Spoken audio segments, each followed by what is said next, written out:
ഞാൻ ഇപ്പോൾ ഇതിൽ കുറച്ച് അച്ഛനുമായിട്ട് ബന്ധപ്പെട്ട വിഷയങ്ങൾക്കാണ് എനിക്ക് മറുപടി പറയാനുള്ള ഇതുണ്ടായത്. കാരണം അച്ഛൻ എന്നോട് പറഞ്ഞിട്ടുള്ള കാര്യങ്ങളും ഈ സംഘടനയിൽ നിന്നും മലയാള സിനിമയിൽ നിന്നും ഉണ്ടായിട്ടുള്ള അനുഭവങ്ങളാണ് ഞാനിവിടെ വെളിപ്പെടുത്തിയത്. അപ്പോൾ അതിൽ പേരുകൾ പറയാത്തതിൽ ചില കാരണങ്ങളുണ്ട്. ഇപ്പോൾ ജസ്റ്റിസ് ഹേമ കമ്മിറ്റി റിപ്പോർട്ടിൽ പോലും പേരുകൾ പറയാതെ ചില പേജുകൾ മാറ്റി വെച്ചിരിക്കുകയാണ്. അച്ഛനെതിരെ ഉള്ളതല്ലേ. അച്ഛൻ സിനിമ ഈ സംഘടനയിൽ നടന്ന പുഴുക്കുത്തുകളെ പുറത്ത് പറഞ്ഞതിന്, അതായത് സംഘടന വിഷയം ഓപ്പണായിട്ട് പുറത്ത് പറഞ്ഞത്. സംഘടനയിൽ മാഫിയയാണ്, ഗുണ്ടായിസമുണ്ട്, ഇത് അംഗങ്ങളുടെ വെൽഫെയറിന് വേണ്ടിയുള്ള ഒരു സംഘടനയല്ല, അമ്മ എന്ന് പറയുന്ന സംഘടന ഒരു കോടാലിയാണ് എന്നൊക്കെ മാധ്യമങ്ങളോട് ആ കാലഘട്ടത്തിൽ, അത് 2010 കാലഘട്ടമാണെന്നാണ് എൻ്റെ ഓർമ്മ, ആ സമയത്ത് ഓപ്പണായിട്ട് പറഞ്ഞതിന് സംഘടനാ വിഷയം പുറത്തു പറഞ്ഞു എന്ന പേരിലാണ് അച്ഛന് എതിരെ ആ ഒരു നടപടി ഉണ്ടായത്. അതിലും വലിയ വിഷയങ്ങൾ ചെയ്ത ആൾക്കാരെ ഇതിനകത്ത് തന്നെ പിന്നീട് നിലനിർത്തുന്ന കാഴ്ചകൾ നമ്മൾ പിന്നീട് കണ്ടു. ഇപ്പോൾ ഈ വിഷയത്തിൽ പോലും ഇത്രയും ഒരു വലിയ പ്രശ്നങ്ങൾ ഇതിലുണ്ടായതായിട്ടൊരു റിപ്പോർട്ട് വന്നിട്ട് പോലും അവർ വ്യക്തമായ രീതിയിൽ അമ്മയുടെ ജനറൽ സെക്രട്ടറി പ്രതികരിക്കാൻ തയ്യാറായിട്ടില്ല. അതെന്തുകൊണ്ടാണ്? അപ്പോൾ ആ അച്ഛനെ പുറത്താക്കാൻ കാണിച്ച ആർജവം എന്തുകൊണ്ടാണ് ഇവർ ഈ വിഷയങ്ങളിൽ, അത് കഴിഞ്ഞ് ഇങ്ങോട്ടുണ്ടായിട്ടുള്ള പ്രധാനപ്പെട്ട വിഷയങ്ങൾ ഞാൻ പറയാതെ തന്നെ നിങ്ങൾക്കറിയാം, ആ വിഷയങ്ങളിൽ അവരെന്തുകൊണ്ട് എടുക്കുന്നില്ല? ഇത് ഒരിക്കൽ ചോദ്യം ചെയ്തതാണ് ഈ ഇരട്ടത്താപ്പ് നയം.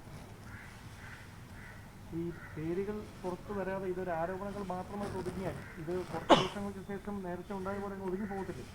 പേരുകൾ പുറത്ത് പറയില്ല എന്ന് ഞാൻ പറഞ്ഞിട്ടില്ല. അത് ഒരു അവസരം, അതിനൊരു സിറ്റുവേഷൻ വെയിറ്റ് ചെയ്യാം നമുക്ക്. അതായത് അച്ഛനെതിരെ ഈ സംഘടനയിൽ വലിയ നീക്കം ആദ്യം മുതലേ ഉണ്ടായി എന്നാണ് വിശ്വസിക്കുന്നത്. അതെ, ആ ആളുകൾ തന്നെയാണ് ഇപ്പോഴും ഈ സംഘടനയെ ഭരിക്കുന്നത്.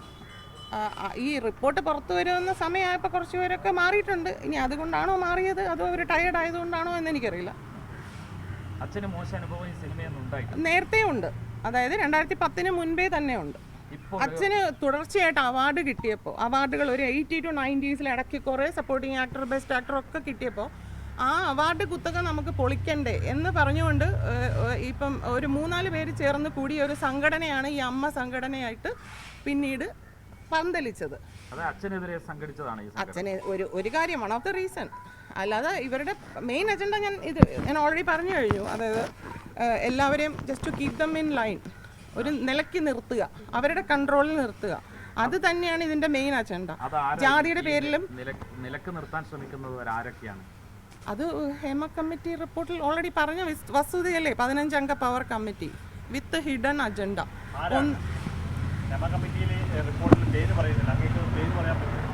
ആ പേരുകൾ ഇപ്പൊ പറയുന്നത് ഉചിതമായിരിക്കില്ല. അവർ ആ റിപ്പോർട്ട് പുറത്തുവിട്ടെ, ആ റിപ്പോർട്ട് പുറത്തുവിടാതിരിക്കാൻ പറ്റില്ലല്ലോ എന്തായാലും. ദുരനുഭവം മീൻസ് ഇപ്പം സിനിമയ്ക്ക് അകത്തുള്ള വ്യക്തികൾ എത്രത്തോളം അനുഭവിക്കുന്നു, സിനിമയുടെ അകത്ത് അല്ലാത്ത ഒരു വ്യക്തിയായ എനിക്ക് വന്ന ആ ഒരു മെസ്സേജുകളും റൂമിലേക്ക് ചെല്ലാനുള്ള വിളികളും എനിക്ക് വന്നെങ്കിൽ, ഇതിനകത്തുള്ള പുതുമുഖങ്ങളായാലും അതല്ല വലിയ വലിയ നടികളായാലും അവരും ഇതൊക്കെ അനുഭവിക്കുന്നുണ്ടാവും. അതൊക്കെ ആ റിപ്പോർട്ടിലുണ്ട്. അപ്പോൾ അവർക്ക് ഉണ്ടായ അതേ വിഷയം തന്നെ ഇതിനപ്പുറത്തുള്ള ഒരു വ്യക്തിക്കും ഉണ്ടായി എന്നുള്ളത് കാണിക്കാൻ വേണ്ടിയിട്ടാണ് ഞാനത് പറഞ്ഞത്.